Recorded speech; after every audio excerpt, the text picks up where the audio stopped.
Vitiligo adalah kondisi kulit yang ditandai oleh hilangnya pigmen pada kulit, sehingga terbentuklah bercak-bercak putih yang tidak berpigmen pada kulit. Kondisi ini terjadi ketika sel-sel yang menghasilkan pigmen kulit atau melanosit mengalami kerusakan atau mati. Seperti pada gambar yang tertera di sebelah sini, itu merupakan contoh kondisi kulit bagi orang yang mengalami vitiligo.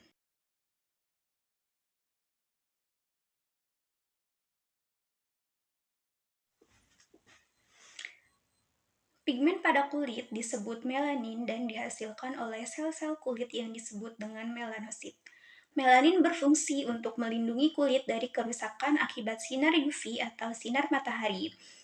Ketika melanosit mengalami kerusakan atau mati, maka produksi melanin pada kulit akan terganggu, dan hal ini dapat menyebabkan terjadinya vitiligo.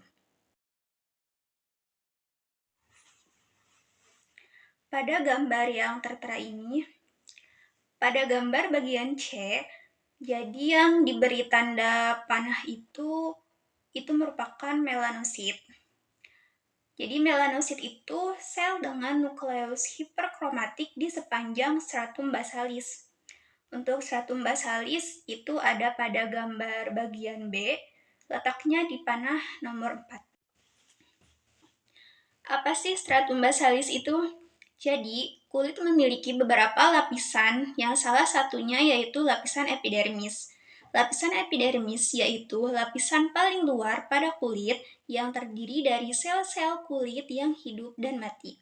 Nah, stratum basalis ini merupakan lapisan terdalam dari epidermis yang terdiri dari sel-sel keratinosit yang masih hidup dan dapat membelah diri. Lapisan ini bertanggung jawab untuk regenerasi sel-sel epidermis dan produksi melanosit, yang menghasilkan pigmen melanin untuk memberikan warna pada kulit.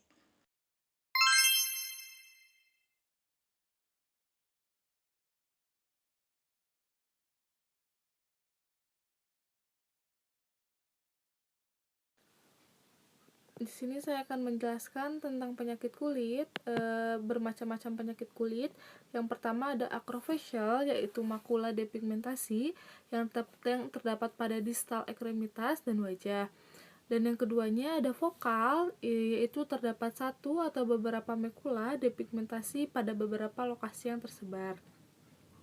Dan yang ketiga ada tipe universal, yaitu proses depigmentasi yang luas mengenai hampir seluruh tubuh dan hanya menyisakan sedikit daerah yang mempunyai pigmentasi yang normal.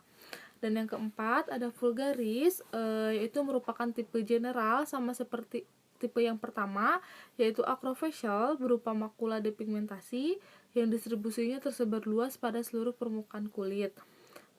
Pola ini juga yang sering dijumpai yaitu bilateral dan simetris.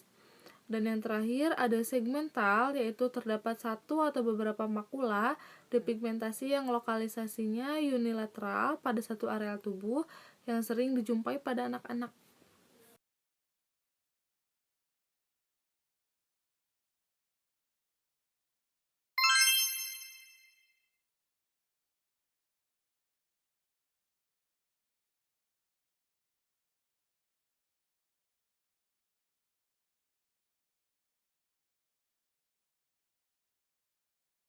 Salah satu teori adalah bahwa vitiligo disebabkan oleh kerusakan melanosit, sel-sel yang memproduksi pigmen kulit atau melanin. Berbagai teori diduga menjadi penyebab hilangnya melanosit pada penyakit ini.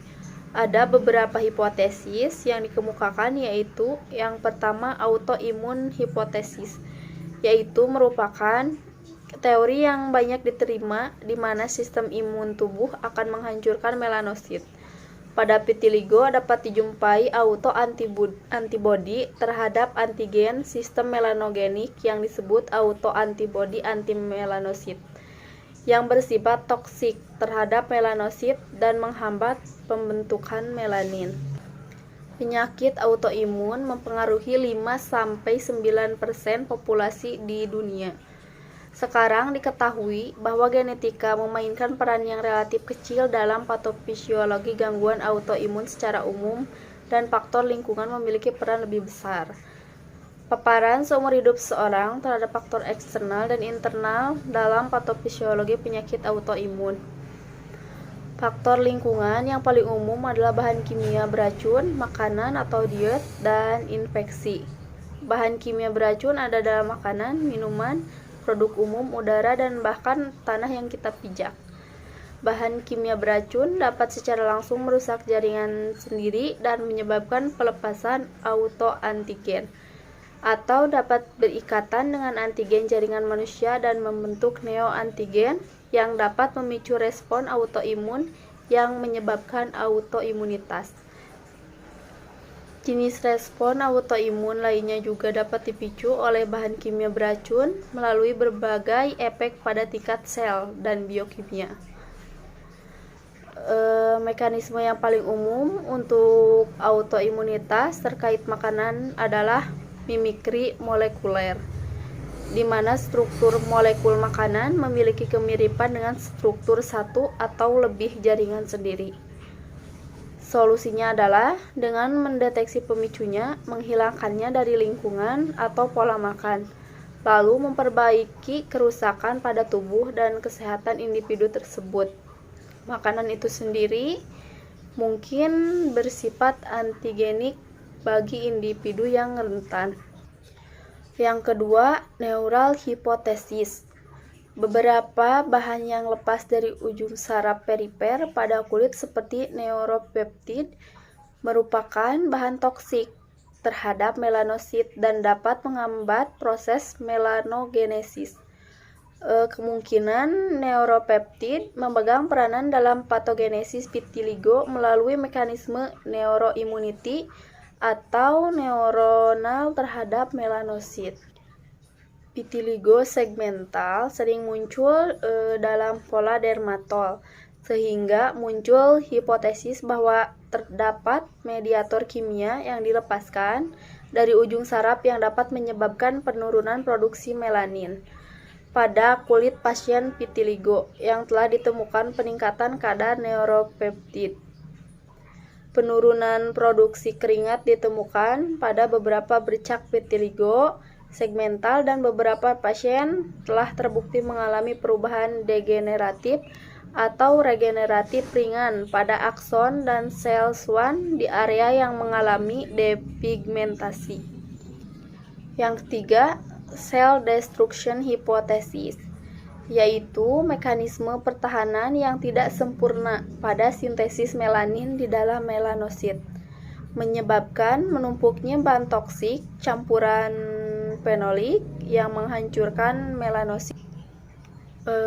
Vitiligo merupakan kelainan depigmentasi yang didapatkan disebabkan tidak adanya melanosit pada epidermis, membran mukosa, mata maupun bulbus dari rambut. Karakteristik lesi berupa makula ataupun bercak depigmentasi yang berbatas tegas dan biasanya asimptomatik. Kelainan ini cenderung progresif dan jarang mengalami regresi spontan. Penyebab vitiligo yang pasti belum diketahui, diduga penyakit herediter yang diturunkan secara autosomal dominan. Dari penyelidikannya, Lerner 1959 melaporkan 38% penderita vitiligo mempunyai keluarga yang menderita vitiligo.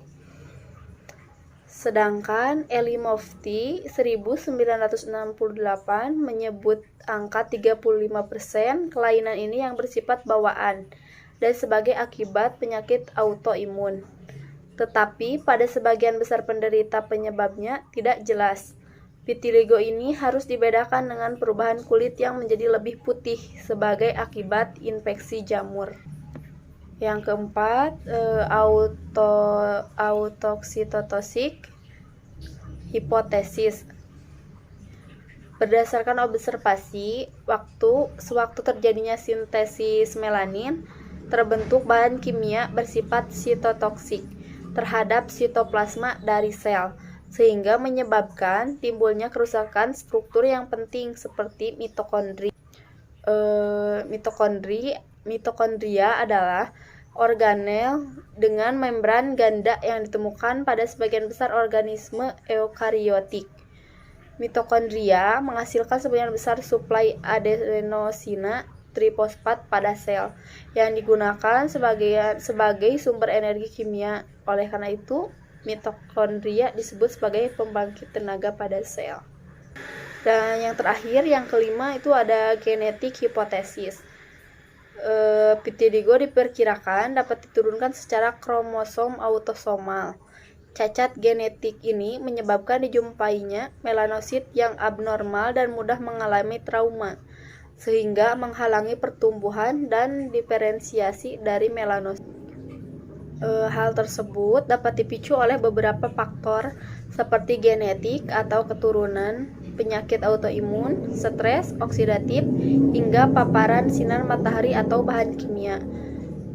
Mereka yang mengalami gangguan produksi melanosit juga akan memiliki dua warna kulit, satu yang lebih gelap, warna kulit asli, dan satu lagi lebih pucat seperti warna susu akibat vitiligo. Vitiligo adalah gangguan kulit dengan gejala bercak-bercak putih di beberapa bagian tubuh.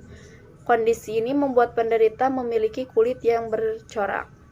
Karena uniknya vitiligo,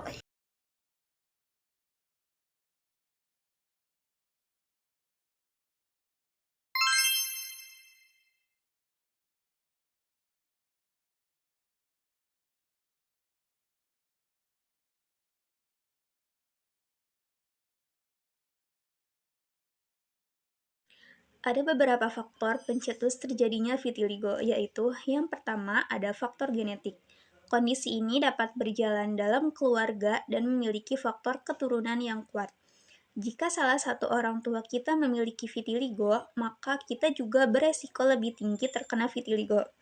Lalu yang kedua ada gangguan sistem kekebalan tubuh. Vitiligo dapat terjadi ketika sistem kekebalan tubuh menganggap melanosit sebagai benda asing dan menyerangnya. Hal ini dapat terjadi pada beberapa kondisi seperti penyakit autoimun seperti tiroiditis, Hashimoto, atau lupus.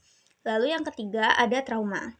Vitiligo sering timbul pada tempat yang sering mengalami trauma, disebut Koebner phenomenon atau isomorphic response. Lalu yang keempat, sinar matahari. Pada kulit yang terbakar atau terpapar sinar matahari dapat terjadi vitiligo. Dan yang terakhir ada emosi.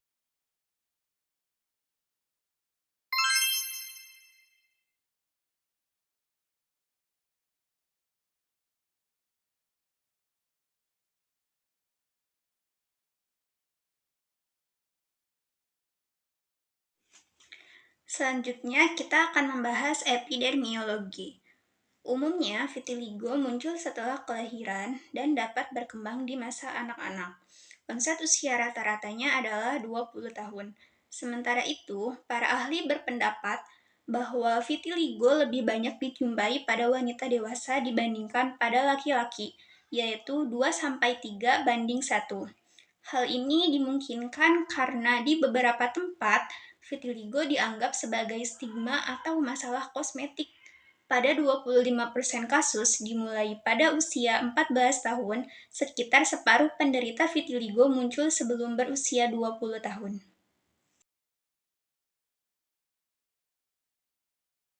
Jadi adalah vitiligo generalisata. Vitiligo generalisata yakni penyakit autoimun yang dikaitkan dengan penyakit autoimun lainnya di sekitar 20-30% pasien. Paling sering penyakit tiroid autoimun yaitu tiroiditas atau penyakit Graves Hashimoto, radang sendi, psoriasis, diabetes tipe 1,